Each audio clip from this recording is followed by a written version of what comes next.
एक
एव परो बन्धु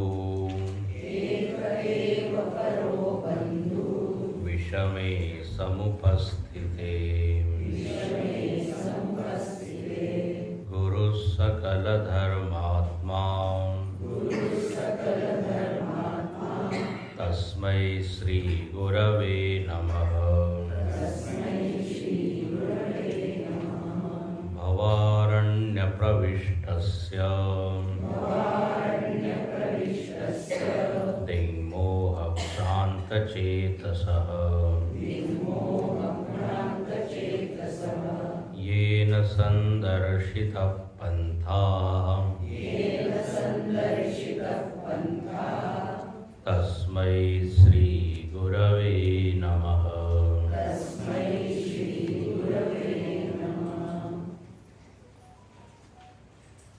श्री गुरु गीता में हम लोग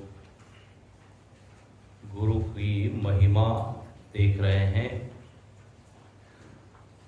गुरु के स्वरूप का चिंतन यहाँ किया गया कि गुरु मतलब कौन। गुरु शब्द कहते ही मन में क्या वृत्ति आनी चाहिए, क्या विचार आने चाहिए। गुरु शब्द का वाच्यार्थ क्या है, लक्ष्यार्थ क्या है। प्राय गुरु को हम एक व्यक्ति मानते हैं, एक संत मानते हैं, आचार्य मानते हैं, लेकिन यहाँ पर उसके आगे की बात कही कि गुरु केवल एक मनुष्य मात्र नहीं है। गुरु तो आत्मदेव ही है, स्वयं आत्मतत्व ही गुरु है।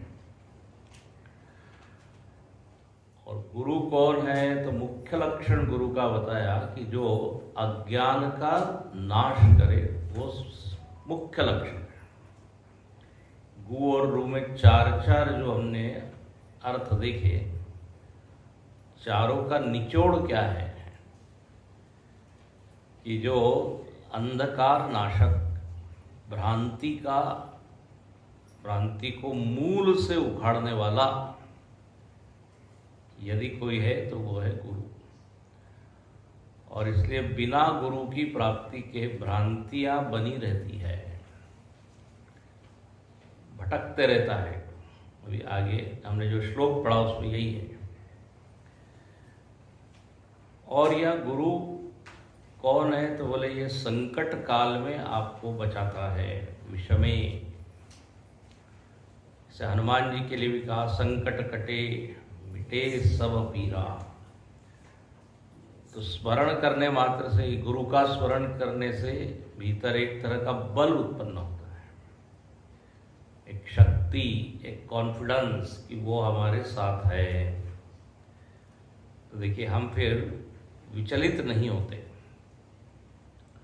और ये लोगों के जीवन का बिल्कुल अनुभव है, काल्पनिक बातें नहीं है। तो बिल्कुल एक मित्र की तरह मदद करने वाले हैं। फिर कहा गुरु कौन है, तो बोले जो महान हैं, बड़े हैं, हर दृष्टि से महान है। ज्ञान की दृष्टि से, गुणों की दृष्टि से, वैराग्य की दृष्टि से। इसलिए यदि हमको महान बनना है और हमको ये गुण प्राप्त करने हैं तो केवल उनका ध्यान करें। अंग्रेजी में एक वाक्य है, as you think so you become. जैसा आप सोचते हो वैसे बनते हो। तो गुरु का ध्यान करेंगे तो गुरु के तुल्य हम हो जाएंगे। जितने सद्गुण गुरु में है वो भी हमें धीरे धीरे प्रकट होते हैं।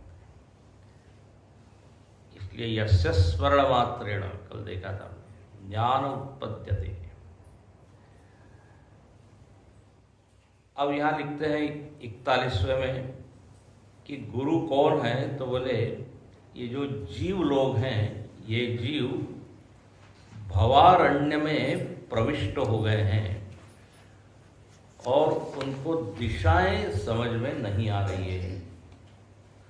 दिंग मूड उसको कहते हैं, दिंग मूड। दिंग मतलब दिशा, मूड मतलब मोहित हो जाना। कौन सी पूर्व दिशा है, कौन सी उत्तर दिशा है। कई बार होता है ना, पट्टी बांध दी गई उस व्यक्ति को और छोड़ दिया गया और फिर घने जंगल में घुमा दिया उसको ऐसा, फिर पट्टी खोली, उसको समझ में नहीं आता कौन सी क्या दिशा है। जहाँ सूर्य भी नहीं है, चंद्र भी नहीं है, कुछ नहीं है, क्योंकि उसके सहायता से तो आप दिशा देख सकते हो। तो बोले ये जीव महाराज की क्या स्थिति है, संसार रूपी अरण्य में ये फंसा हुआ है। संसार को जोड़ा गया किससे, अरण्य से। कल हमने देखा था संसार जो है वो समुद्र के समान है, याद है आपको, आया था संसार आर्णव। और गुरु के लिए क्या बताया था, यदि संसार समुद्र है तो गुरु कौन है, जहाज, नौका। अब अरण्य में यदि कोई भटक गया है तो बोले निकले कैसे, तो बोले जो उस अरण्य का जानकार है। जंगल में रहने वाले लोग भटकते नहीं हैं, उनको पगडंडियां मालूम होती है, उनके पास कुछ खूण होते हैं। खूण मतलब चिन्ह, ये पेड़ है तो ये दिशा है, ये उधर जाएगा। तो जो अरण्य का जानकार है उसके यदि हम साथ रहे तो वो हमको निकाल सकता है उस अरण्य से। तो संसार की तुलना कर दी गई अरण्य से। अरण्य, अरण्य के अर्थ क्या है, अरण्य बोले जिसमें बहुत लोग शरण लेते हैं उसको कहते हैं अरण्य। कैसा होता है, शरण्य जो है, अनेक जीव जंतुओं का शरण स्थल क्या है, अरण्य। ऋषि मुनि लोग भी तपस्या के लिए कहाँ जाते हैं, बोले जंगल में। हम लोग जाते हैं पिकनिक मनाने लेकिन साधक लोग वहाँ ध्यान भजन करने के लिए, तो उनके लिए वो शरण स्थली है। अच्छा, तो इस अरण्य में क्या है, तो बोले अनेक पेड़ पौधे हैं, बहुत सारे जीव जंतु है, उनसे बच के निकल आना सकुशल, ये बड़ा कठिन काम होता है। तो इस संसार में भी आप देखें तो भटकने के चांसेस, भटकने के अवसर बहुत हैं। इतने प्रलोभन है, इतने आकर्षण है, इतने विघ्न हैं। तो जो गति हमारी लक्ष्य की ओर होनी चाहिए वहां न होके कहीं और हम भटक जाते हैं। किस और जा रहे थे, किसी और चले गए, ऐसा एक कविता है। एक होता है भटकन, आपको कई बार सुनाया है, एक होता है भटकना और एक होता है यात्रा। दोनों में फर्क है।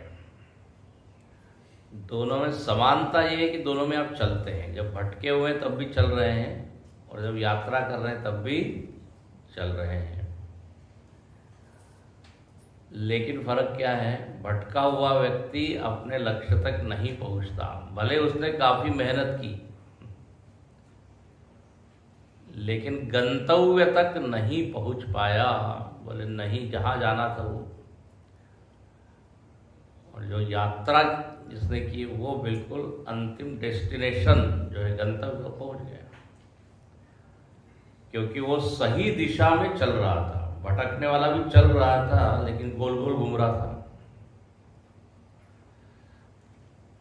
अच्छा, जब हम भटक जाएं तो फिर उस समय बुद्धिमानी क्या है, किसी व्यक्ति की सहायता लें। कई बार लोगों को इसका भी अहंकार होता है, नहीं नहीं क्यों पूछे, हम रास्ता कई बार भटकता है, हम नहीं पूछेंगे।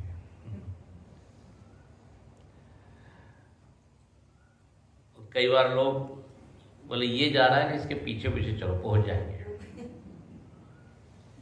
लेकिन वो गुरुजी सुनाते हैं, एक कार के पीछे लिखा हुआ था, don't follow me, I am lost. मेरे भरोसे मत रहो, मैं भी भटका हुआ हूं। अंधे नेव नीयमाना यथांधा, अंध के पीछे आप चलेंगे और चाहे कि हम सही रास्ते पर पहुंच जाएं, तो बोले कोई मार्गदर्शी होना चाहिए, मार्गदर्शी। तो ये गुरु कौन है, मार्गदर्शक। ये कितना सुंदर है। तो हमको यदि धर्म के बारे में समझ में नहीं आ रहा है, कर्तव्य के बारे में समझ में नहीं आ रहा है, तो तैत्तरीय उपनिषद में कहा, ये तत् ब्राह्मणा सम्मर्षिणः युक्ता युक्ता अलूक्षा धर्म कामस्युः यथा ते तत्र वर्तेरन् तथा ते तत्र वर्तेथा। शिष्य ने गुरुकुल में सब अध्ययन किया और वो गया अपने गांव में, अपने शहर में, तो वहाँ सूचना ये दी हुई है कि यदि कहीं उसको संशय आए, कुछ प्रश्न आए, तो वहाँ पे जो बड़े लोग हैं उनसे वो पूछे, वो जैसा वर्तन करते हैं वैसा वो करें, अपना अहंकार को न बढ़ाएं। बोले हम क्यों पूछे, हम तो पढ़ के आए हैं। तो बुद्धिमानी इसी में है कि सहायता लेनी चाहिए। तो यहाँ लिखते हैं कि ये भवारण्य, देखो ये अरण्य, संसार को उपमा दी गई अरण्य की, और अरण्य के आगे एक लगाया हुआ है भव। कभी कहते हैं भव सागर, कभी कहते हैं भव रोग, कभी कहते हैं भवार्णव, और भागवत में लिखा है भवाटवी। ये भवाटवी मतलब ये अरण्य, भवाटवी, उसमें भटकता है। भव शब्द का अर्थ होता है होना या बनना, भू धातु से बना है। हम लोग जो है बनने के चक्कर में भटक रहे हैं। अभी ये बन जाएंगे तो ठीक होगा, वो बन जाएंगे तो ठीक होगा, इसी को कहते हैं भवारण्य। हजार पति है तो बोले लखपति हो जाएंगे तो ठीक हो जाएगा, लखपति है तो करोड़पति हो जाएंगे तो ठीक। ये एक वृत्ति भीतर है कि जहां हम हैं वहां संतुष्ट नहीं है। वहां जाने से, ये पाने से, ये करने से जीवन में धन्यता या पूर्णता या तृप्ति आएगी। ये जो एक भीतर लगा हुआ है ना रोग, इसको भवरोग कहते हैं। अब देखो उसी के नाम अलग अलग दिए, रोग के समान है या संसार समुद्र के समान है, इसको पार करना कठिन है, या जंगल की तरह ये वृत्ति भटकाती है हमको। यहाँ सुख नहीं है, वहाँ सुख है, फिर वहाँ पर जो है वहाँ से वहाँ दिखता है, वहाँ से वहाँ दिखता है, चलते ही रहता है।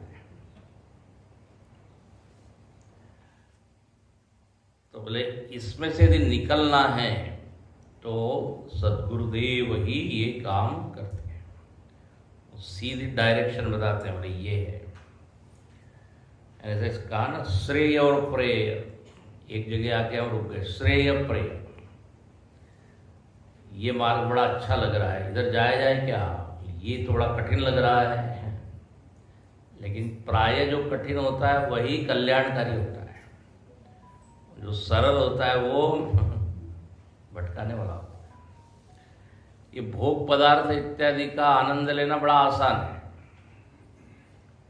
लेकिन ज्ञान का आनंद, वैराग्य का आनंद कठिन है। लेकिन कल्याण इसी में है कि नहीं।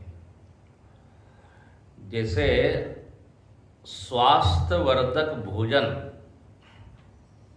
हितकारी है, लेकिन उसमें स्वाद नहीं है। कई बार बोले आपको हेल्दी डाइट सुनाते हैं, हेल्दी डाइट क्या है, अरे इसमें ऑयल बिल्कुल नहीं डालना, ऑयल लेस, नमक लेस। लेस मतलब कम नहीं है ना, जीरो। लेस का दूसरा अर्थ होता है salt less, sugar less, oil less. बोले ये क्या भोजन है, ये तो टेस्ट लेस है लेकिन शरीर को तो वही अच्छा लगता है। तो अब स्वाद के चक्कर में हम अपनी तबीयत बिगाड़ लेते हैं तो ऐसे ही ये जगत के भोग है, आकर्षण है, तो इसको कहते हैं भवारण्य। तो ये गुरु बताता है कि ये सही है, ये गलत है, इसलिए ऐसे गुरुदेव को प्रणाम। तस्मै श्री गुरुदेव गुरवे नमः। फिर कहते हैं गुरु क्या करते हैं, तो बहुत बढ़िया, बोले ताप का शमन करते हैं। ताप का शमन,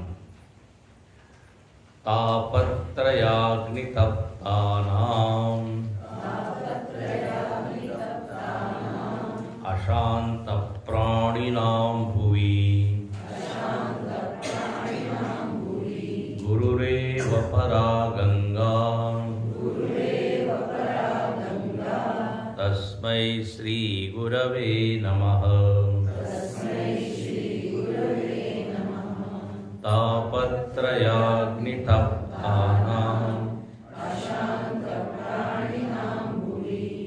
गुरुरेव परा गंगा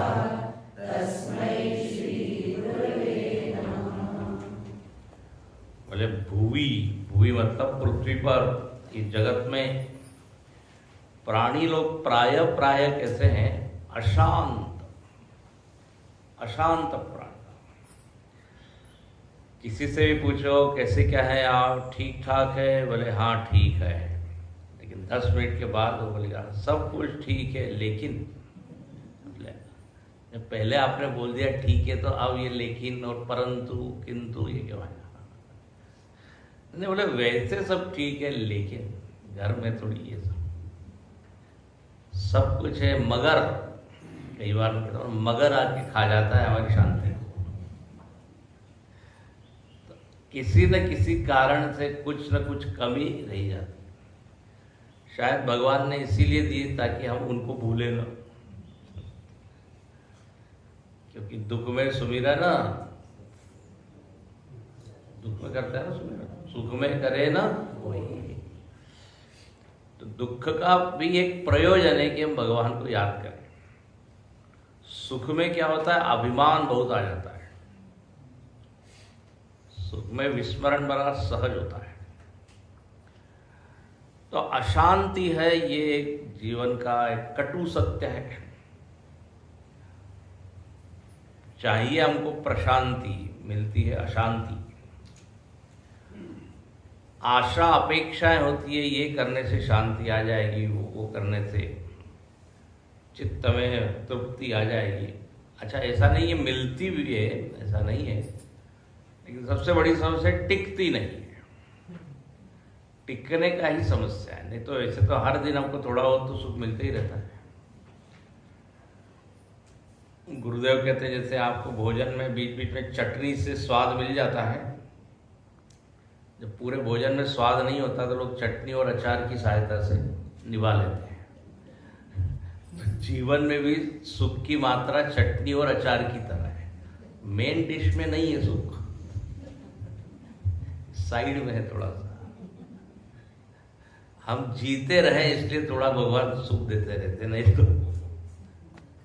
बोले फांसी का फंदा। जो पूरी तरह निराश हो जाता है ना, फिर वो सब ये करता है। तो कहने का अर्थ क्या है कि ये एक है दुखालयम, है ना, जगत का नाम ही दुखालय। तो जीव का गुण ही बताया है कि जो अतृप्त है, अज्ञानी है। अच्छा, बोले किसके कारण अशांति मिल रही है उसको, तो यहाँ लिखते हैं तापत्रय अग्नि तप्तानाम। त्रिताप रूपी जो अग्नि है वो अग्नि में जल रहा है, इसलिए अशांत है। ओ बोले त्रिताप, त्रिताप क्या होते हैं? ये तो बड़ा सरल प्रश्न है। आदि दैविक, आदि भौतिक और आध्यात्मिक, ये तीन तरह के ताप। ताप मतलब विघ्न, कष्ट, दुख, बाधा, जो भी कहे।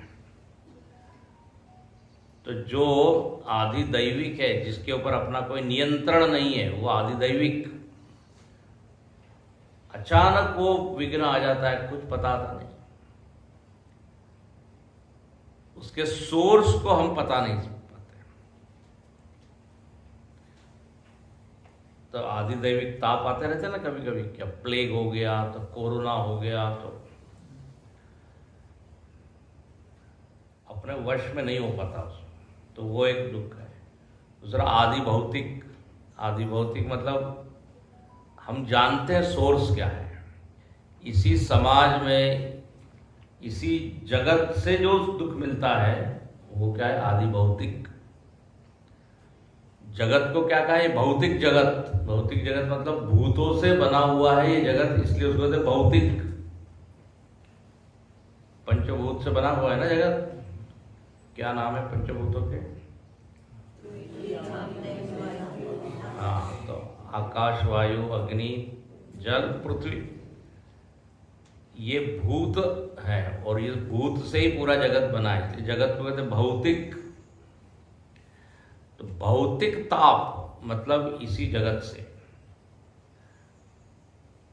अब हमको मालूम है कि कारण क्या है, तो थोड़ा हम उसको कंट्रोल कर सकते हैं। जैसे आदि भौतिक ताप मतलब कई बार उदाहरण हम देते हैं, प्रवचन चल रहा है, बाहर कुछ आवाज आने लगी, तब ये विघ्न आ गया। हाँ, ये आदि भौतिक विघ्न है। अब ज्ञान का जो आदान प्रदान हो रहा है वो नहीं हो पाएगा। या आदि भौतिक विघ्न मतलब मोबाइल का बजना, ये पहले नहीं था, ये आदमी ने नया ताप खोजा है। हाँ, हाँ, तो आदि भौतिक। और जब वो मोबाइल बजता है तो दूसरे को लगता है वो उसका बज रहा है, उसका बज रहा है, बजता उसका। आदि भौतिक विघ्न है। तो जो इसी वातावरण में से जो क्या हो रहा है, दुख आ रहा है, इसको ताप कहते हैं। तीसरा है जो सबसे ज्यादा महत्वपूर्ण है, वो अपने भीतर से जो आता है, आध्यात्मिक ताप कहते हैं। श्रवण करते करते अश्रद्धा आ जाए, यह आध्यात्मिक विघ्न है। जहाँ अश्रद्धा आ गई कि फिर आपने समझ लीजिए बुद्धि को ब्लॉक कर दिया, बुद्धि को स्विच ऑफ कर दिया, तो अब कुछ भी घुसेगा नहीं उसमें।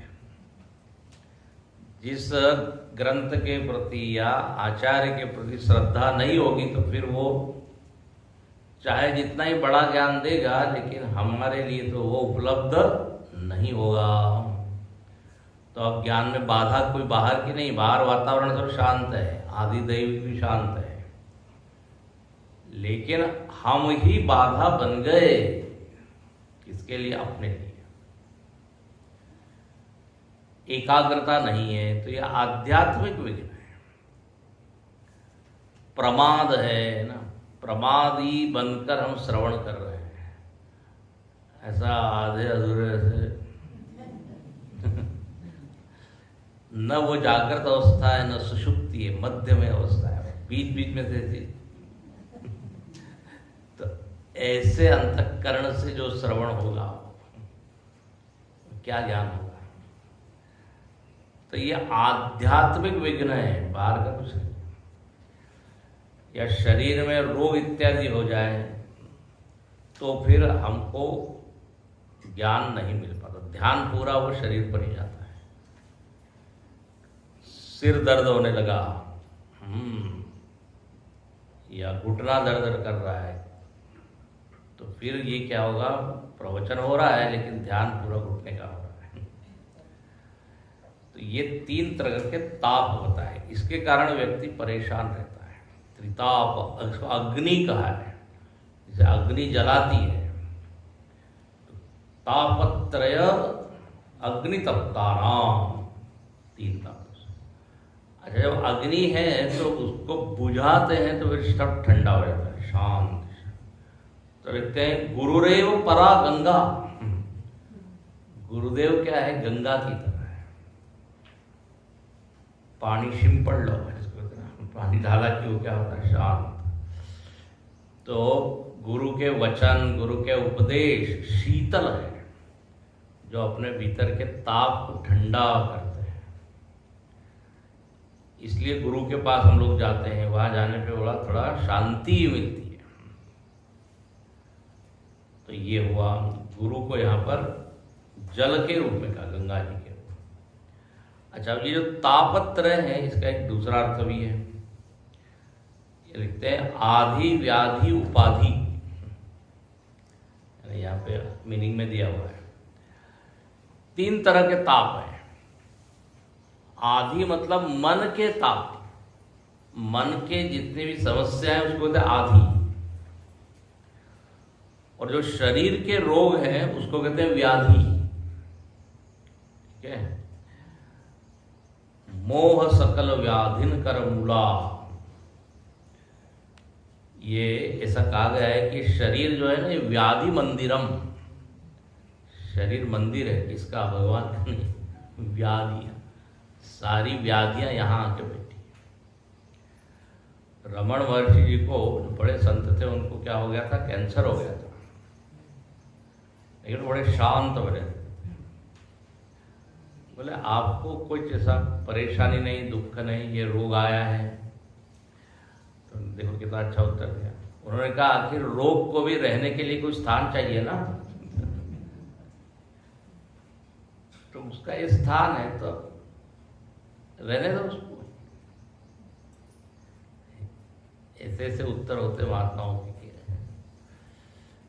तो व्याधि मंदिरम, भाई सबके लिए एक आश्रय चाहिए, तो रोग के लिए भी आश्रय चाहिए। व्याधियां। अच्छा, और तीसरी क्या है, उपाधि, उपाधियों के चलते ताप है। अब उपाधि, वैसे तो शरीर मन भी उपाधि है, और उपाधियां मतलब जैसे आपको कोई पदवी मिल गई तो वो क्या होती है, उपाधि है। मानद उपाधि मिलते हैं ना, किसी को कोई पुरस्कार मिल जाता है, वो भी क्या होती है, उपाधियाँ। तो ये उपाधियाँ बाहर से जो मिलती हैं उपाधियाँ, ये भी फिर अभिमान बढ़ा देती है, यदि हम सावधान न रहे तो वो भी बाधा बन जाती है, उपाधियाँ भी बाधा बन जाती है। एक तो बाहर से आई हुई उपाधि, और दूसरी जन्मजात उपाधियां हैं। ये शरीर, मन, बुद्धि, इंद्रिय, ये पंचकोश क्या है, उपाधियां हैं। तो ये सब के सब दुख का कारण बन जाती है, यदि ठीक से इनको नहीं संभाले तो। नहीं तो यही साधन भी बन जाते हैं, ध्यान रखना। शरीर की बाधा ही है और शरीर भी साधन भी है। कहते हैं कि क्या, धर्म का सबसे बड़ा साधन शरीरमेव खलु, हाँ, शरीर माध्यम खलु धर्म साधन। अब यही शरीर साधन है, वाहन है, यदि ठीक से इसका उपयोग करें, नहीं तो फिर ताप देने वाला है। और शरीर में जो ताप कष्ट होते हैं तब व्यक्ति सब भूल जाता है, अध्यात्म इत्यादि, है ना, तो कष्ट भी देता है ये। अच्छा, तो कहते हैं कि ताप तो इस जगत का है ही जगत में, लेकिन ये ताप का शमन भी करता है कौन? गुरु। जैसे आपने भागवत का पहला ही श्लोक सुना होगा, उसमें भी आता है, सच्चिदानंद रूपाय विश्वोत्पत्त्यादि तापत्रय विनाशाय श्री कृष्णाय वयं नमः। तापत्रय का नाश करने वाले। अच्छा देखो, ताप किसके कारण होता है तो ये भी बताते हैं, ये उपाधियां तो है ही, पाप के कारण ताप होता है, पुण्य के कारण शांति मिलती है। तो सबसे बड़ा पुण्य क्या है? बोले आप गुरु की शरण लो, बस ताप का शमन होगा। फिर कहते हैं आगे, देखो एक एक श्लोक ऐसे इसमें चिंतन करें तो आगे नहीं बढ़ सकते। सप्त सागर पर्यंतम तीर्थ स्नान फलम तु यत् गुरुपाद पयो बिंदो सहस्रांशेन तत्फलम्। सप्त सागर पर्यंतम स्नानफलम् सहस्रांशेन तत्फलम्। अब किसी की निष्ठा किसमें होती है मालूम है? श्रद्धा तीर्थों में होती है, तो हम उसको यहाँ पे लिया है। लोग जो है एक के बाद एक तीर्थ यात्रा करते रहते हैं। बोले कहाँ? बोले इस साल 12 ज्योतिर्लिंग, अगले साल अष्टविनायक, फिर 4 धाम, फिर सप्त सागर। जो रजोगुणी लोग होते हैं ना, उनको तीर्थों में जरा मजा आता है। एक जगह रुकना तो बोले हम भी साधना करते हैं क्या? बोले 4 धाम। तो ठीक है, उसका फल मिलता है। तीर्थ को कहते हैं ये तरंति अनेन इति तीर्थम, जिससे व्यक्ति तर जाए, संसार से तर जाए, उसको कहते तीर्थ। तीर्थ का सेवन करने से पुण्य होता है। तरंति अनेन, उसका अर्थ क्या होता है मालूम है? जब आप तीर्थ में जाते हैं तो कुछ देर के लिए आपके भीतर पवित्रता का भाव आता है कि नहीं? तो थोड़ी देर के लिए तो आप तर गए, थोड़ी देर के लिए आप भगवान के साथ जुड़ गए। इसलिए कहते कुछ नहीं कर सकते तो जरा तीर्थ करो, तो शायद आपकी श्रद्धा बढ़ जाए। एक चिन्मय मिशन में अनेक लोग इसलिए आए क्योंकि वो स्वामी जी लोग उनको तीर्थों में ले गए। पहले तीर्थों में घुमाया, फिर वो जुड़ गए उनसे, फिर वो आने लगे। तो पहला कदम क्या है? तीर्थ। जब उनसे कहा जाता कि उपनिषद पे प्रवचन है, बोले नहीं तब तो नहीं आएंगे। फिर कहा नहीं, स्वामी जी ने एक ऑर्गेनाइज किया है, टूर ऑर्गेनाइज किया है, तो एकदम रजिस्ट्रेशन हो जाता है। तो तीर्थों में लोगों की एक, क्योंकि उससे क्या थोड़ा घूमना फिरना होता है, थोड़ा तीर्थ की बड़ी महिमा है। लेकिन यहाँ पर क्या लिखते हैं कि सप्त सागर पर्यंतम तीर्थ स्नान फलम तुया। 7 समुद्र पर्यंत जितने तीर्थ है उसका जो फल मिलता है, वो देखो कितनी बड़ी बात की। उससे जो आपको फल मिलेगा वो गुरुदेव के चरणोदक चरणामृत के एक बिंदु के फल का 1000वां हिस्सा है। मतलब चरणामृत कितना बड़ा है, उसके तुलना में तीर्थ फल इतना। इसलिए सबसे बड़ा तीर्थ क्या है? गुरु के चरण। चारों तीर्थ यही है। इसलिए कहते ना, कबीरदास जी ने एक दोहा लिखा, तीर्थ गए एक फल, और संत मिले फल 4। तीर्थ में गए तो आपको 1 फल मिला, संत के पास गए तो 4 गुना ज्यादा फल। संत मिले फल 4 और सद्गुरु मिले अनंत फल। सद्गुरु मिले अनंत फल, कहे कबीर विचार। कबीरदास जी विचार पूर्वक कहते हैं। तो देखो इतना महत्व है तीर्थ यात्रा से भी बड़ा महत्व। तो सहस्रांशेन तत्फलम, इसलिए क्योंकि क्या है, इसलिए देखिए भजगोविंदम में भी लिखा है कि नहीं, कुरुते गंगा सागर गमनम व्रत परिपालनम अथवा दानम ज्ञान विहीन सर्वमतेन भजति न मुक्तिं जन्मशतेन। भज गोविंदम गोविंदम भज मूढ़मते। बोले कुरुते गंगा सागर गमनम, ये जो लिखा है गंगा से सागर पर्यंत, तो जितने तीर्थ हैं सब है। दूसरा अर्थ है जिसने गंगा सागर की यात्रा की। गंगा सागर जानते हैं, एक तीर्थ है। पहले के जमाने में गंगा सागर जाना कठिन होता था क्योंकि वो एक द्वीप पर है, कलकत्ता के पास में। इसलिए वो एक कहावत है, सारे तीर्थ बार बार गंगा सागर ही होगा। बोले गंगा सागर होके आगे तो हो गया कठिन। तो गंगा सागर बोले हम जाके आ गए, बहुत बढ़िया। फिर कहा 4 धाम, बहुत अच्छा। लेकिन शंकराचार्य जी कहते हैं ज्ञान विहीनम,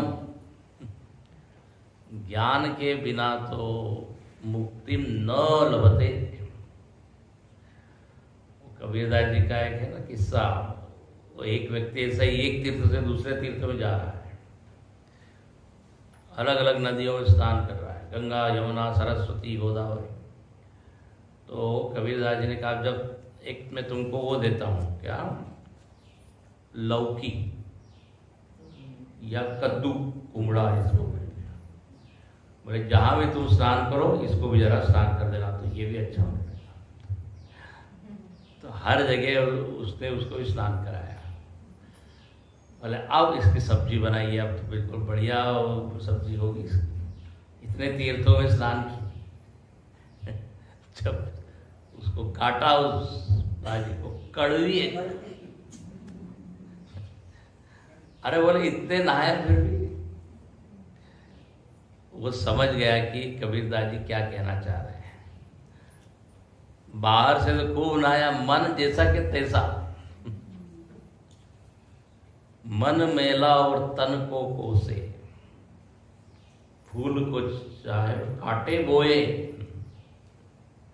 एक भजन है, मन मेला। तो बाहर से कितना ही हम स्नान करें, यदि मन में वो परिवर्तन नहीं होता है तो फिर तीर्थ तो अपना काम करते हैं, वो तो लेकिन हम उतना नहीं करते। बल्कि कई बार मजाक में संत लोग कहते हैं, बोले लोग गंगा जी में अपने पाप धो डालते हैं, गंगा जी पाप धो देते, फिर क्या होता है, बोले फिर नए पाप करने के लिए फ्रेश होके निकलते हैं उनसे।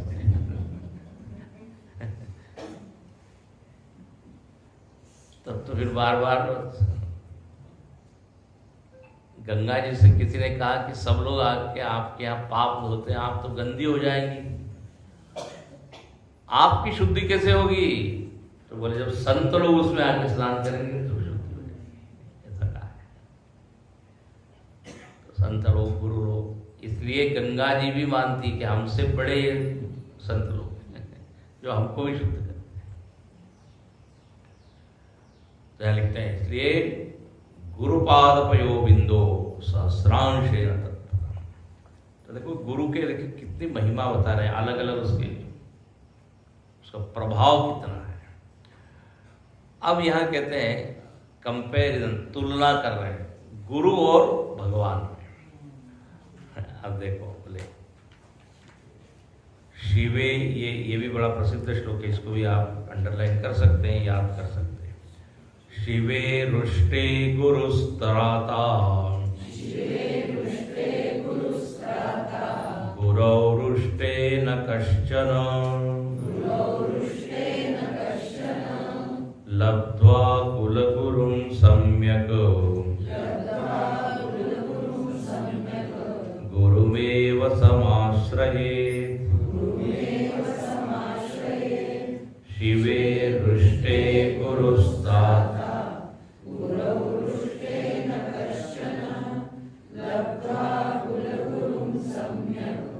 गुरुमेव समाश्रयेत्। ये बड़ा अच्छा श्लोक है, प्रसिद्ध भी है। शिवे रुष्टे बोले यदि शिवजी रुष्ट हो जाए, मतलब भगवान यदि नाराज हो जाए तो गुरु बचा लेता है, गुरुस्त्राता। लेकिन गुरौ रुष्टे न कश्चन, गुरु जी यदि नाराज हो जाए तो बोले भगवान भी फिर नहीं बचाते। भगवान हाथ ऊंचा कर देते, बोले हम नहीं बचा सकते। भगवान नाराज हो जाए तो गुरु बचा लेते हैं। इसका एक बहुत अच्छा उदाहरण आता है रामायण में, काकभुशुंडी जी के चरित्र में। काकभुशुंडी जी थे, कौवे के शरीर में थे, लेकिन बहुत बड़े भक्त थे। बाद में वो बहुत भक्त बने, लेकिन पहले उनके भीतर अभिमान आ गया था। भगवान शंकर के मंदिर में वो है बैठे हैं। अब ऐसा नियम है कि यदि आप कुछ पूजा साधना कुछ कर रहे हो, गुरु आए तो उड़ जाना चाहिए, प्रणाम करना चाहिए। लेकिन ये काकभुशुंडी जी ने उठे ही नहीं, बोले हम अभी ध्यान कर रहे हैं, हम भगवान की पूजा कर रहे हैं। तो गुरु को प्रणाम ही नहीं किया। अरे भाई, जब आप कहते कि भगवान ही गुरु है तो साक्षात फिर आए हैं गुरु, तो उनको प्रणाम करना चाहिए ना, मूर्ति वाले। फिर अब साक्षात चल मूर्ति आ गई है भगवान की, लेकिन उन्होंने किया नहीं। तो शिव जी को गुस्सा आ गया। ध्यान से सुनना, बोले इन्होंने गुरु का अपमान किया। शिव जी ने कहा कि साक्षात गुरु को यदि हम ये आदर नहीं दे सकते तो हमको क्या आदर देंगे, हमारी क्या भक्ति करेंगे।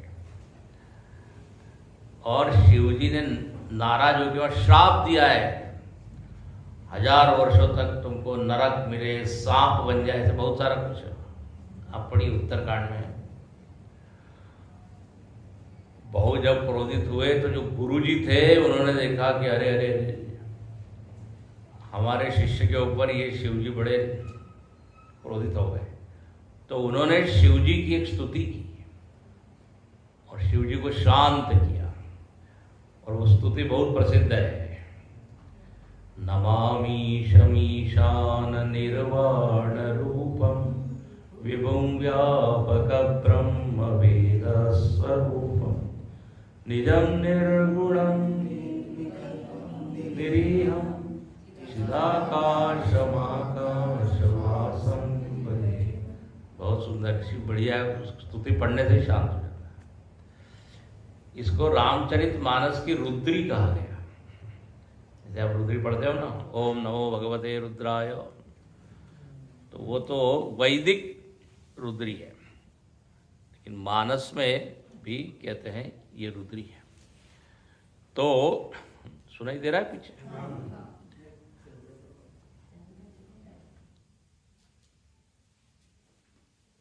तो यहाँ लिखते हैं शिवे, भगवान नाराज हो जाए तो गुरु बचा लेते हैं, लेकिन गुरु यदि नाराज हो जाए तो फिर भगवान भी नहीं बचाते हैं। मतलब भगवान जो है वो गुरु को ऊंचा स्थान दे रहे हैं। हाँ, अच्छा, ऐसा क्यों कहा कि यदि गुरु नाराज हो जाए तो भगवान भी नहीं बचाते? उसका कारण ये है कि भगवान कहते हैं यदि आप गुरु का सम्मान नहीं कर रहे हैं, गुरु आपके हित में आपको उपदेश कर रहे हैं, आपका कल्याण कर रहे हैं, and you are not following his instruction, तो फिर मेरी इंस्ट्रक्शंस आप क्या फॉलो करोगे? तो इसलिए भगवान कहते हैं पहले आप गुरु को मानो, फिर मेरे को मानो। इसलिए नवधा भक्ति जो शबरी को बताई है भगवान ने, वहाँ पे आता है एक लाइन, मोते अधिक संत करी लेखा। भगवान राम कहते हैं शबरी को, बोले भक्त वो है जो मेरे से ज्यादा संत को मानता है, गुरु को मानता है। तो इसलिए गुरु की महिमा यहाँ कह देते हैं भगवान से भी ज्यादा। इसकी व्याख्या हमारे स्वामी जी ने बड़ी अच्छी की कि भगवान की इंस्ट्रक्शन जो सूचना है, एक बार वो हम नहीं माने, ये हो सकता है ना, क्योंकि भगवान तो साक्षात दिख नहीं रहे हैं। तो भगवान ने बहुत कुछ गीता में बताया है, लेकिन हम उसको मानते हैं नहीं। लेकिन गुरु तो क्या है, बिल्कुल सम्मुख है। तो गुरु की आज्ञा मानना थोड़ा आसान है, ध्यान से सुनना, क्योंकि वो आपके सामने सिर पे बैठा हुआ है, ये करो वो करो करो। अब यदि आप प्रत्यक्ष गुरु की बात नहीं मान पा रहे हो, जो कि आसान है मानना, तो फिर जो ईश्वर जो कि दिखता नहीं है, वो बहुत कुछ बोल रहा है, वो हम कैसे पालन करेंगे? इसलिए भगवान कहते हैं यदि आप गुरु की मान रहे हो तो यस, फिर मैं प्रसन्न हूं। लेकिन गुरु ही नाराज हो जाए, जो कि आपके बिल्कुल निकट है, तो जरूर दोष देखा होगा उसने, तभी नाराज हुआ होगा। तो बोले फिर हम नहीं बचाएंगे, पहले आप गुरु को प्रसन्न करो। इसलिए लिखते हैं शिवे रुष्टे गुरुस्ता गुरौ रुष्टे न कश्चन। आपने वो दोहा सुना ना, गुरु गोविंद दो खड़े, काके लागू हुआ है, बलिहारी वाप की, गोविंद दियो बताए। गुरु और गोविंद दोनों खड़े हैं, तो बोले किसको पहले प्रणाम करें? बोले गुरु को। क्यों? बोले गुरु नहीं, गोविंद को होता है। अच्छा, ये दोहा सुन के गोविंद भगवान नाराज नहीं हुए? बोले ठीक ही है, तो मैं खड़ा होता है इनको प्रणाम। गुरुदेव ने तो बड़ी मजाक की इसमें। बोले एक व्यक्ति गुरुदेव के पास गया और उसने कहा यदि ये गुरु और गोविंद दोनों खड़े हो सामने, तो किसको प्रणाम करें? ये मेरे भीतर एक प्रॉब्लम है, समस्या है। गुरुदेव ने कहा चिंता मत करो, ये समस्या तुमको कभी भी आने वाली नहीं है, क्योंकि इतनी भक्ति नहीं कि दोनों तुम्हारे सामने आ जाए, गुरु नहीं को। ये काल्पनिक समस्या है। मजाक किया। और एक और अर्थ बताया, बोले गुरु और गोविंद एक प्लेटफॉर्म पे नहीं खड़े होंगे, गुरु हमेशा गोविंद के नीचे ही रहेगा। तो पहले नीचे वाले को प्रणाम करेंगे, फिर ऊपर वाले को। ऐसा भी अर्थ होता है। या जो अभी हमने बताया कि गुरु की महिमा ज्यादा है, इसलिए गुरु को पहले प्रणाम, ये वहां पे बताया। तो देखो इस गुरु गीता में ही स्वयं भगवान शंकर ही बोल रहे हैं ये सब।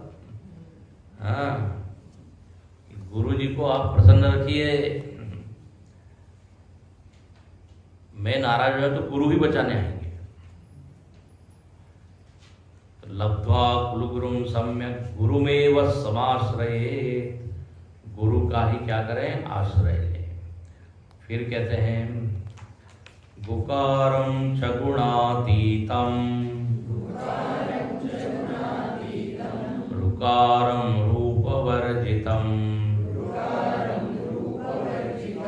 गुणातीतमरूपं च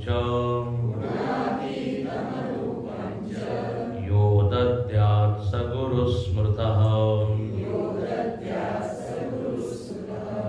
गुकारं च गुणातीतं ऋकारं रूपवर्जितं गुणातीतमरूपं च यो दद्यात् स गुरुस्मृतः। स गुरुस्मृतः, उसको गुरु कहा जाता है, उसको कहते हैं गुरु। और किसको? तो बोले जो ऐसी वस्तु को आपको दे दे, दद्या, जो देते हैं, किस चीज को देते हैं? बोले जो गुणों के परे हैं, गुणातीत है और रूपातीत है। तो यहां गु और रू से क्या लेना है? गु से लेना है गुणातीत, रू से लेना है रूपातीत।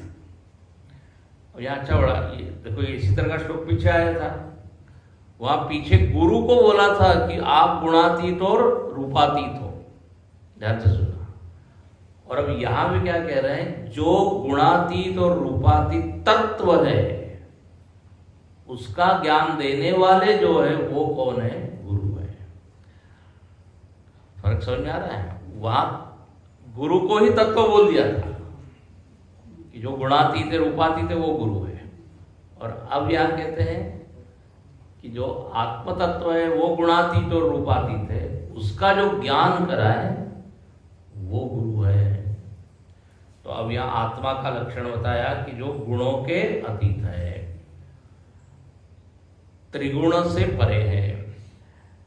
ये जो माया है ये त्रिगुणात्मिका है ना।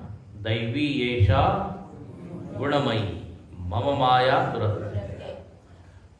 तो माया त्रिगुणात्मिक है, लेकिन जो परमात्मा है वो माया के परे है, माया का अधिष्ठान है।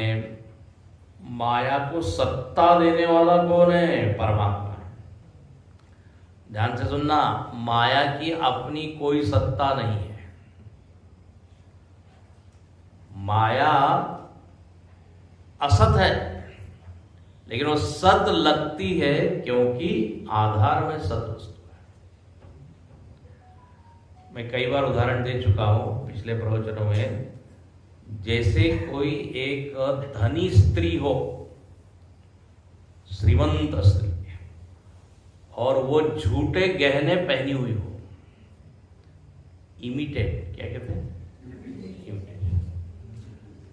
अब वो चमक रहे हैं बिल्कुल, देखो कितना सोना पहना है, सब झूठा है वो। लेकिन लोग झूठा नहीं बोल पा रहे, क्यों? क्योंकि पहनने वाला कौन है? अरे अरे वो करोड़पति है। तो वो झूठे गहने में भी कीमत आ गई, अधिष्ठान के कारण ना, जिसने पहना है। झूठा सर्प सच्चा मालूम पड़ता है। वेदांती लोगों को जब तक ये उदाहरण न दे तब तक समाधान नहीं होता। तो झूठा सर्प सच्चा मालूम पड़ता है क्योंकि रस्सी सच्ची है। सर्प में सत्यपना आया कहां से? अस्तित्व आया कहां से? तो बोले रस्सी से। तो झूठे उ सत्य जाहि बिनु जाने, जिमि भुजंग बिनु रजु पहचाने। रामायण में तुलसीदास जी सब बढ़िया वर्णन कर देते हैं। बोले राम जी रस्सी की तरह है और जगत सर्प की तरह है। रज्जौ यथा हेर भ्रमः। मंगलाचरण ही बिल्कुल बालकांड में पहले ही राम जी को प्रणाम किया। बोले राम जी कौन है? रस्सी रूप है, जिसकी सत्ता से ये झूठा जगत सच्चा मालूम पड़ता है, वो राम है। हो गया ना, ये निर्गुण राम। तो कहते हैं गुणातीत, सारे गुण ये जगत में है, लेकिन ये गुण सच्चे मालूम पड़ रहे हैं क्योंकि आधार में सत अधिष्ठान है। तो त्रिगुणात्मिक ये जगत है, त्रिगुणात्मक, सात्विक राजसिक तामसिक।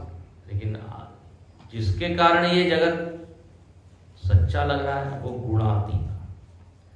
इसलिए आत्मा सात्विक राजसिक तामसिक नहीं है। ये कभी नहीं बोलना कि आत्मा सात्विक है। लोग बोलते हैं इनका आत्मा राजसिक है, इनका आत्मा तामसिक है। तामसा आत्मा में टाइप्स नहीं है, प्रकार।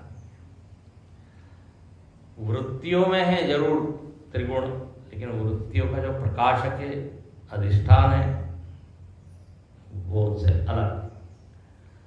तो ये तत्व का लक्षण है गुणातीत। देखो एक गुण का एक अर्थ है कि होता है, गुण का एक अर्थ होता है रस्सी, जो बांधे वो है गुण। हम लोग गुणों से बंधे हुए हैं। आप 14वां अध्याय पढ़ें तो उसमें तीनों गुणों के 3 बंधन बताए, सात्विक, राजसिक, तामसिक। लेकिन आत्मा बंधनों से मुक्त है, इसलिए गुणात्मा। अच्छा, फिर कहते हैं रुकारम रूपवर्जितम, ये आत्मा का ही लक्षण है। आत्मा के साथ रूपवर्जितम, रूप मतलब आकार। देखो जहां आकार होता है वह अवयव होते हैं, पार्ट्स होते हैं, लिम्ब्स होते हैं। आत्मा में कोई आकार नहीं, इसलिए आत्मा में कोई अवयव नहीं। जैसे शरीर में तो आकार है शरीर का, तो शरीर में अवयव है, लेकिन आत्मा में आकार नहीं है, इसलिए कहता निरवयव। आत्मा के बाएं भाग को पकड़ा है हमने, दाएं भाग को पकड़ा है, ऐसा नहीं होता। जैसे ये स्पेस है, पोकड़ी, मराठी में कहते पोकड़ी, आकाश। खाली जगह का कोई आकार है क्या? खाली जगह है ना। हम लोग कहाँ बैठे हुए हैं? खाली जगह में बैठे हैं, हॉल में नहीं बैठे हैं। हॉल में नहीं, खाली जगह नहीं होती तो नहीं। ये हॉल भी कहाँ है? खाली जगह में। अवकाश या आकाश बोलते हैं। तो आकाश जैसे निराकार है तो रूपातीत है। आकाश को आप बोल सकते हैं क्या इसका रूप लाल है, पीला है, नीला है? पृथ्वी का रूप है तो उसमें आप आकार बता सकते हैं। पानी में आकार है तो बता सकते हैं। अग्नि में भी एक आकार है, लेकिन वायु में कोई आकार नहीं, आकाश में कोई आकार नहीं, रूपातीत। तो आत्मा तो इस आकाश का भी कारण है, ध्यान रखना। तो आकाश भी फिर निराकार, रूपातीत। अब कई बार जो है लोग किसी रूप को देखते हैं और कहते हैं हमको आत्म साक्षात्कार हुआ। आज लाल ज्योति देखी, कल नीली ज्योति देखी थी, परसों पीली ज्योति देखी थी। ज्योत को मान लेते हैं क्या? आत्मा। बोले नहीं, अवर्णम, ऐसा वर्णन है कि उसका कोई वर्ण नहीं है, रंगहीन, रूपहीन, कलरलेस, फॉर्मलेस। गुरु जी बड़ा अच्छा कहते हैं, बोले ये आत्मा कैसा है? Colourless, formless, birthless, deathless, but not worthless. Worthless मतलब बिल्कुल कीमत वाला है, बेकार नहीं है। वर्थलेस मतलब क्या होता है? बेकार। तो उसमें कुछ भी नहीं है। नाम रूप गुण दोष वर्जितम, आता है ना विवेक चूड़ामणि में। जाति नीति कुल गोत्र दूरगम, और देश काल विषयातिवर्तियत ब्रह्म तत्वसि भावयात्मनि। बोले मैं अपने ब्रह्म स्वरूप का ध्यान करता हूं जहां ये कुछ भी नहीं है। लेकिन बात यह है कि हम लोग अपना रूप और आकार में इतना आसक्ति है, उसके ऊपर जाना नहीं चाहते। क्लेशोदिकतरस्तेषाम् अव्यक्तासक्तचेतसा। अव्यक्त में आसक्त होना बड़ा कठिन है। किसके लिए? जो बहुत देहासक्त है, आकार आसक्त है। अच्छा, ऐसा क्यों कहा जाता है भगवान का नाम लो, भगवान के रूप का ध्यान करो? इसलिए ताकि कुछ देर हम अपना नाम रूप भूले। समझ में आ रहा है? भगवान के रूप का ध्यान करो। तो दिन में 10 बार हम अपने ही रूप का दर्शन करते रहते हैं। तो जो शरीर से परे हैं, आत्मा जिसमें कोई आकार नहीं, रूप नहीं, बोले ऐसे इस आत्मा का ज्ञान जो कराए, गुणातीतम अरूपम च यो दद्यात् स गुरु, वो गुरु है। गुरु ही आत्मा का ज्ञान करा सकता है, और कोई नहीं। फिर कहते हैं, अब देखो गुरु को यहाँ पे ब्रह्मा विष्णु महेश कहा गया। अब ये बड़ा अच्छा श्लोक है, ये भी याद करने लायक है। ये श्लोक वेद व्यास जी के लिए भी कहा जाता है। व्यास पूर्णिमा के दिन बताएंगे लोग, उसका भी भाव वही है जो यहाँ पर भाव है। तो हम जो लोग हम बोलते हैं ना गुरु ब्रह्मा गुरु विष्णु गुरुदेवो महेश्वर, तो उसी को अलग ढंग से हम बोला है, जरा सुनिए। अत्रिनेत्र शिव साक्षात् द्विबाहुश्च हरिस्मृतः यो चतुर्वदनो ब्रह्मा श्रीगुरुर्कथितः प्रिये अत्रिनेत्र शिवः साक्षात् द्विबाहुश्च हरिस्मृतः यो चतुर्वदनो ब्रह्मा श्रीगुरुर्कथितः प्रिये। हे प्रिय, हे प्रिय कौन है भाई? पार्वती। बीच बीच में वो पार्वती का ध्यान आकृष्ट करने के लिए हे प्रिय, जैसे भगवान भी कृष्ण अर्जुन का नाम लेते ना पार्थ, जब नाम लेते तो ध्यान एकदम नहीं। इसका मतलब ये नहीं कि हमारी तरफ पार्वती जी का ध्यान नहीं था, हम लोगों के लिए ठीक है, लेकिन शायद प्रेम से हे प्रिय तुम बड़ी ध्यान से सुन रही हो। तो बोले गुरु की क्या महिमा बताएं, गुरु तो साक्षात शिव है। तो पार्वती जी ने मानो कि पूछा कि शिव जी तो आप हैं और आपके पास तो 3 नेत्र हैं, गुरु के पास तो 3 नेत्र नहीं है। तो बोले हम यही तो कह रहे हैं, बिना 3 नेत्र के भी वो शिव है। अत्रिनेत्र और मतलब क्या नहीं, जिसके बाद 3 नेत्र नहीं है लेकिन शिव जी के सारे लक्षण गुरु में है। ये बड़ा बढ़िया है। भले उनके जो शरीर में जो 3 नेत्र है इधर वाला वो भले ही नहीं है, लेकिन शिव जी के लक्षणों में अभी देखेंगे इसको। अच्छा फिर कहते हैं ये गुरु कौन है? तो बोले ये विष्णु जी है। तो बोले विष्णु के पास तो क्या है? चतुर्भुज है, 4 भुजा है। बोले ये 2 भुजा वाले विष्णु है। द्विबाहुश्च हरिस्मृतः, मतलब विष्णु के जो गुण धर्म है लक्षण है वो गुरु में है, तो गुरु विष्णु। ओहो। और फिर कहते हैं ये गुरु ही कौन है? ब्रह्मा जी है। तो बोले किसी ने कहा ब्रह्मा जी के तो 4 मुख है। बोले ठीक है, अचतुर्वदनो ब्रह्मा, बिना 4 मुख के ये ब्रह्मा है।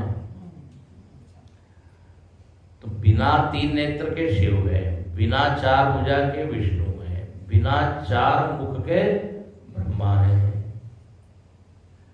अब इसका अर्थ ऐसे ही ये होता है कि गुरु ब्रह्मा विष्णु शिव रूप है। जो काम ब्रह्मा करते हैं वो गुरु भी करते हैं, जो काम विष्णु करते हैं वो गुरु करते हैं।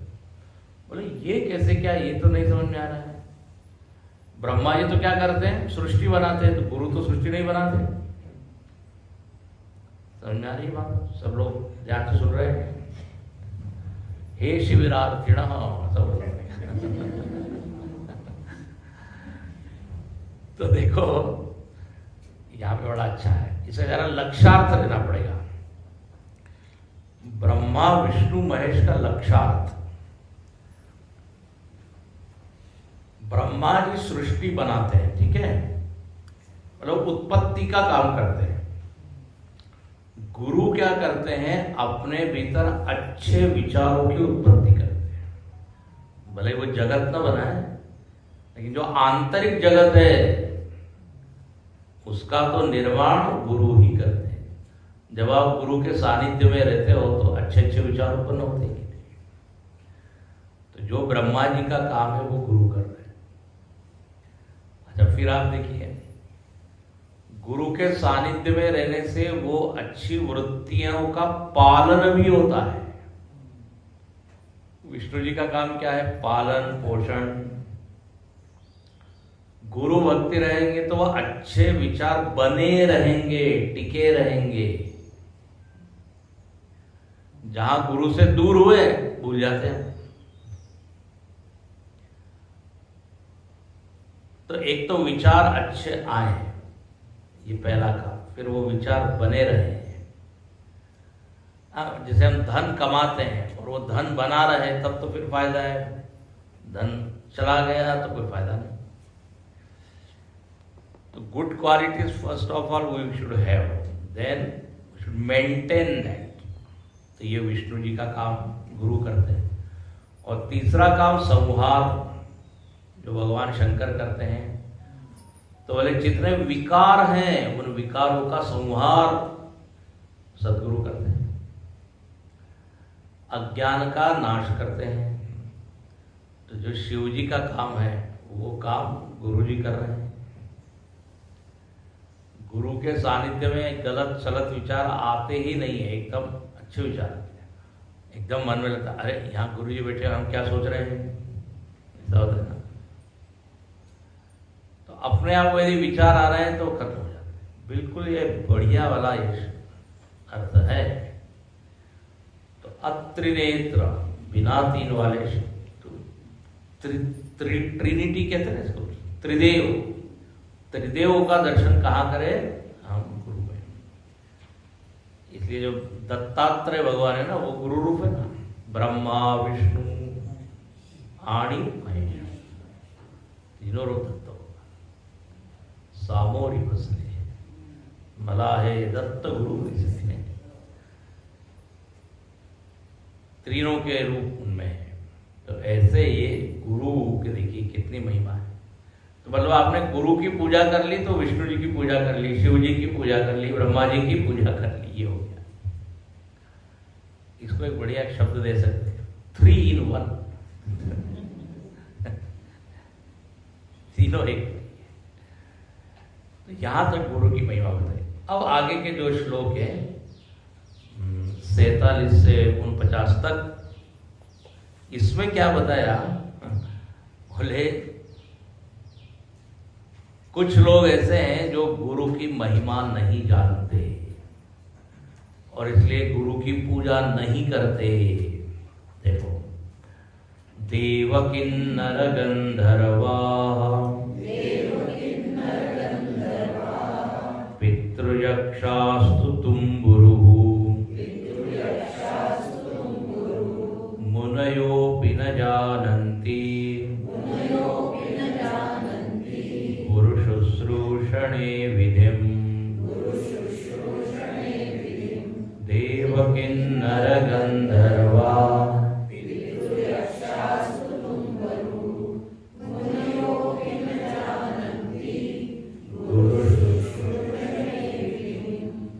अब देखो, मनुष्य के अलावा इस सृष्टि में और भी प्राणी लोग हैं। प्राणी मतलब एक जीव जंतु, दूसरे मनुष्य के समान ही जिनके हस्तपाद इत्यादि है, उच्च योनि वाले जो लोग हैं वो बने। तो देव किन्नर गंधर्व पितृ यक्ष ये सब है। तुम्बुरु, तुम्बरु गंधर्व का एक नाम है। नारद तुम्बर करती गायन, गजानन कौन सा हुआ? हाँ, पहली लाइन क्या है उस भजन की? नासतो गणराज रंगी, मराठी में एक भजन है उसमें तुम्बुर का नाम, नारद तुम्बर करती गायन। तो गंधर्व है तुम्बुर। एक गंधर्व के नाम भागवत में अलग आए हैं, हा हा हु, ये नाम है गंधर्व के। तो तुम्बुर नाम है। तो बोले ये सब भी क्या है, गुरु सेवा की विधि नहीं जानते। अब देखो ये क्या भाव है यहाँ पे, देव किन्नर, ये लोग उच्च योनि में हैं और शायद उच्च योनि को प्राप्त होने के कारण ये मस्त हो गए हैं अपने ही आनंद भोगों में। इनको ज्ञान नहीं होता, ध्यान रखना, क्योंकि इन्होंने कोई गुरु किया नहीं। क्यों नहीं गुरु किया? क्योंकि गुरु के सामने झुकना पड़ेगा। ये लोग बोले हम ऊंचे हैं। भागवत में कहानी आती है, इंद्र जो है वो बृहस्पति का अपमान कर देता है, जो गुरु है उनके, फिर उनका बड़ा पतन होता है। तो कहते हैं ये गुरु की महिमा को नहीं जानते, इसलिए उनकी पूजा सेवा नहीं करते। और यहां तक लिख दिया मुनयो भी न जानती गुरु शुश्रूषणे। कुछ मुनि लोग हैं वो अपनी तपस्या या उसमें इतने मस्त है कि वो गुरु सेवा नहीं जानते, they don't know the greatness of no. तो यहाँ पर दिखाया क्या जा रहा है, बोले आप ऐसी गलती न करें, कितने भी ऊंचे हम पहुंच जाएं, अभी आगे आएगा तो गुरु का विस्मरण न हो। फिर देखिए आगे लिखते हैं, आगे भी ऐसे कुछ लोगों का वर्णन है जिनको अपनी उपलब्धियां इतनी बड़ी लगती है तो गुरु को मानते नहीं। अरे कौन है ये? तार्किका शांतसाश्चैव देवज्ञा कर्मठ प्रिये लौकिकास्ते न जानन्ति गुरुतत्त्वं निराकुलम् तार्किका छान्दसाश्चैव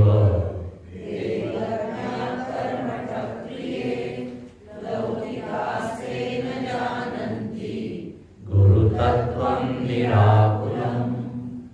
हाँ बोले तार्किक लोग तर्क करते हैं, बोले गुरु की क्या जरूरत है? हाँ जो गुरु बताए हमको मालूम है। वो तर्क का भी एक अभिमान होता है। युक्तिवाद जो बहुत ज्यादा बुद्धिवादी होते हैं ना, तो बोले वो नहीं मानते।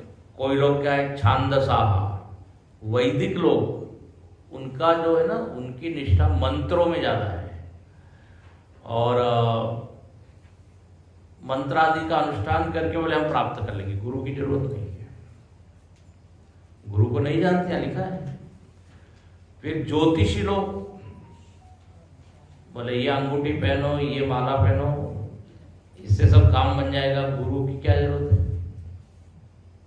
ज्योतिषी। कर्मकांडी लोग, कर्मकांड से सब कुछ हो जाएगा। लेकिन याद रखना, सभी कर्मकांडी ऐसे नहीं होते, सभी ज्योतिषी ऐसे नहीं होते, सभी वैदिक ऐसे नहीं होते। जो अभिमानी लोग होते हैं उनकी बात यहाँ है, ये बात है। अभिमान जो है श्रद्धा का उल्टा है ना। श्रद्धा वृत्ति को खंडित करने वाली क्या है? अभिमान। अच्छा, अभिमान कब आता है? जब कोई बड़ी उपलब्धि व्यक्ति को होती है और उस उपलब्धि में किसी का योगदान वो नहीं देखता, तब जो वृत्ति आती है उसका नाम है अहंकार।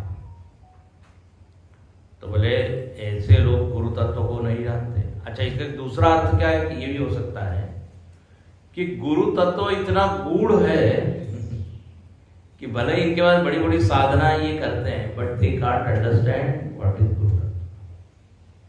ये भी अर्थ हो सकता है, गुरु तत्व न जानती। और आगे कहते हैं यज्ञिनोपि न मुक्ताः स्युः न मुक्ता योगिनस्तथा तापसा अपि नो मुक्त गुरु तत्वात् परांगमुखा। इसको आगे देखेंगे। बोले बड़े बड़े ये यज्ञ करने वाले लोग, योगी लोग, तपस्वी लोग, गुरु के परांगमुख होके चाहे कि वो मुक्त हो जाए, नहीं हो सकते। परांगमुख मतलब पीठ दिखाना, सन्मुख मतलब सामने। तो गुरु की भक्ति किए बिना इनको भी मुक्ति नहीं मिल सकती। इसलिए साधना तो करें, लेकिन साथ में निरंतर ये ध्यान रखें किसने हमको ये साधना बताई है, किसकी कृपा से। कई बार क्या होता है, वो शिष्य लोग गुरु से ही ज्ञान प्राप्त करते हैं और वो गुरु से बड़ा अपने आप को मानते हैं। ये दुर्घटना होती है यदि सावधान न रहे।